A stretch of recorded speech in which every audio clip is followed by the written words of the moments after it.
Bwana Yesu asifiwe sana. Siku ya leo tena tukajifunza madhara ya kuwa na uchungu wa roho. Madhara ya kuwa na uchungu wa roho ama uchungu wa roho. Uchungu wa roho kwa Kiingereza wanasema bitterness.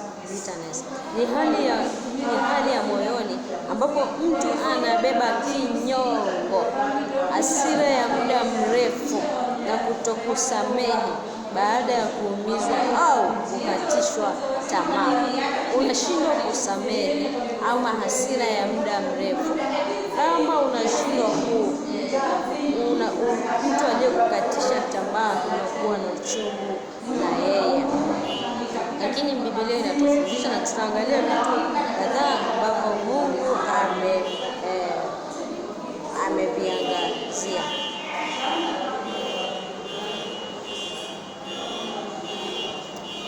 Ukiangalia Biblia namba 1 inasema uchungu inazuia uhusiano wako na Mungu. Uchungu wa roho huzuia uhusiano wako na Mungu.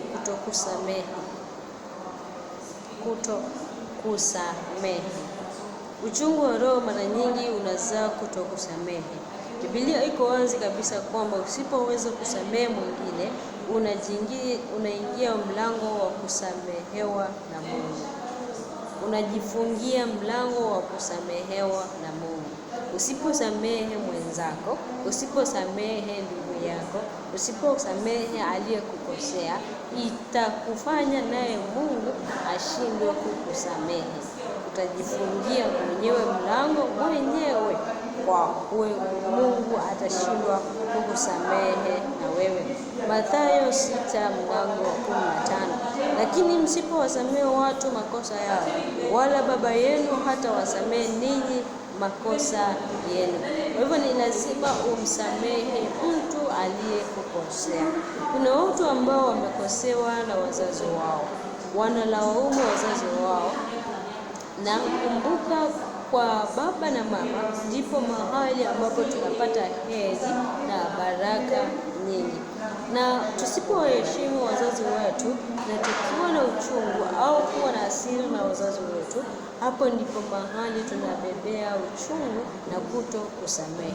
Wendekawa mzazi kuna jambo alilokufanyia ambalo wewe uliona kwamba sio sahihi, lakini yeye aliona lina madhara na ukamchukia kwa sababu alikunyima.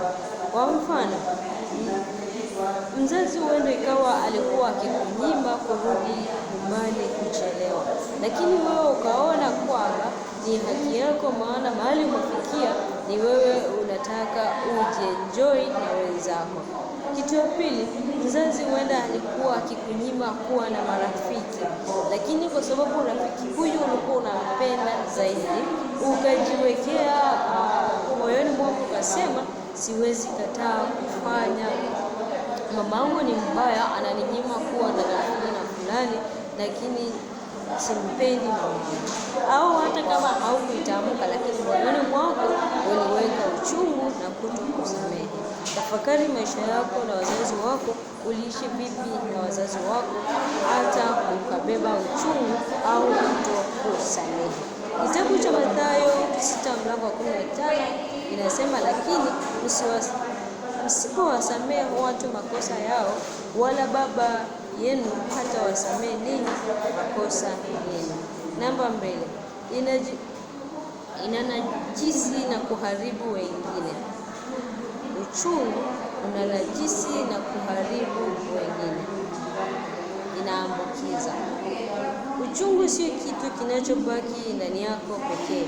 Huo unamwagika nje kupitia maneno, mitazamo na matendo, na mwisho wake unaharibu amani ya watu wanaokuzunguka, familia, marafiki au jamii.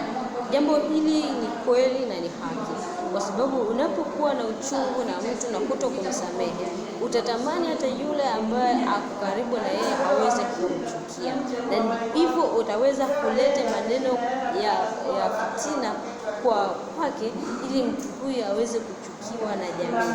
Huenda mtu huyu alikufanyia jambo na umebeba uchungu ndani ya moyo wake, Hata wale ambao walikuwa wanamsaidia utaweka uchungu ndani yake ili wamchukie vile wewe unavyomchukia. Kwa hivyo hiyo inaambukiza. Unajikuta umeambukiza wengi, wanaanza kuchukia mtu fulani na kuwekea vitu vya fitina ili tu achukiwe kwa sababu haumpendi, ambayo ni makosa. Kitabu cha Waebrania 12:15 inasema, mkiangalia sana mtu asipungukie neema ya Mungu, shina la uchungu lisije likachipuka na kuwataabisha na watu wengine wakatiwe unajisi wa dini. Namba 3, inamkaribisha shetani kwenye maisha yako. Uchungu na hasira ya muda mrefu ni kama kumpa adui ufunguo wa nyumba yako. Unampa Ibilisi nafasi ya kuelekea maamuzi yako na kuharibu hatima yako. Kitabu cha Waefeso 4:26-27 inasema, muwe na hasira ila msitende dhambi, jua lisije na uchungu wenu bado haujatulia, wala usimpe Ibilisi nafasi. Namba 4, unapoteza furaha na amani ya ndani. Uchungu ni mzigo mzito unaochosha nafsi.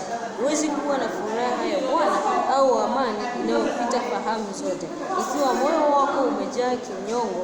Biblia inasema moyo wenu uchungu unamnyima mtu raha. Ni kweli uchungu wa roho utakunyima raha. Utajikuta ukifanya mambo ambayo moyo wako hauna furaha, na pia inaharibu sura na maisha yako. Hata ufanye vitu unakaa ni mtu uliyechoka, kwa sababu umebeba uchungu, umebeba mzigo mzito.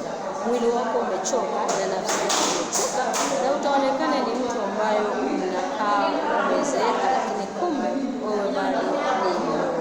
Kwa hivyo uchungu wa roho unakufanya moyo wako unakosa amani na unakuwa ni mtu uliyebeba mzigo mzito unaochosha nafsi. Methali 14:10 inasema, moyo unajua uchungu wa nafsi yake yenyewe, wala mgeni haingilii furaha yake. Namba 5, uchungu, madhara ya kimwili na kiafya. Uchungu unasababisha madhara ya kimwili na kiafya. Biblia inatambua uhusiano mkubwa uliopo kati ya afya ya roho, nafsi na afya ya mwili wetu. Uchungu na kinyongo hukausha nguvu za mwili na kuleta magonjwa. Magonjwa mengi sasa hivi yametokea ni kwa sababu ya uchungu wa roho, kutokusamehe. Unashangaa mtu anaenda kupasuliwa roho au anaenda kufanyiwa operation wa moyo, ambapo ni moyo umebeba mzigo. Uchungu unakusababishia unakutwa na magonjwa ya presha na magonjwa ya kisukari, magonjwa ya moyo, magonjwa ya kansa, ambayo yanakufanya unakuwa ni mtu uliyebeba mzigo ambayo yanakausha mwili wako.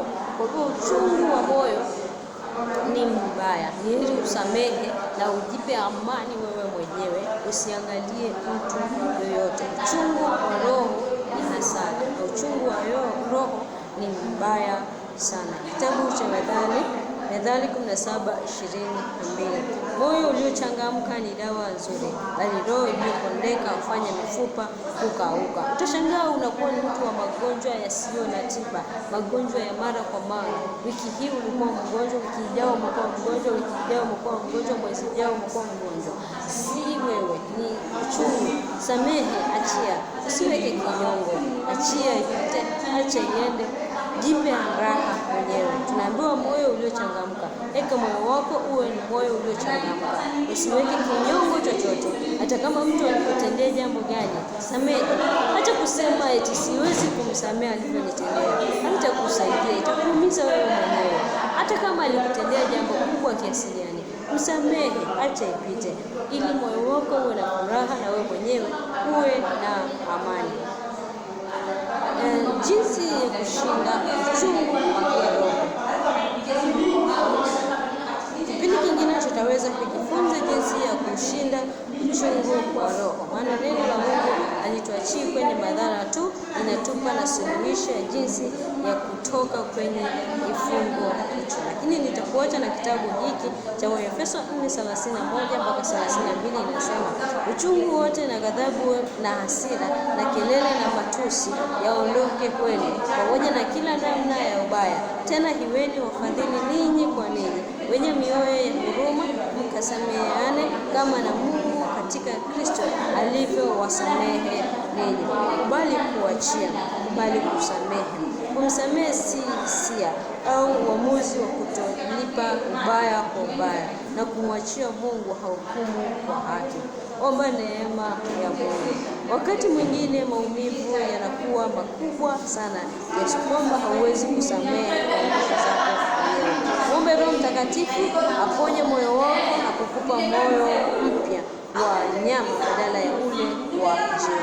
Nenda ukasome kitabu cha Ezekieli 36:26 kuendelea, nawe utajifunza mengi kuhusiana na roho ya uchungu. Mungu akubariki mpaka kipindi kingine tutakapoendelea kujifunza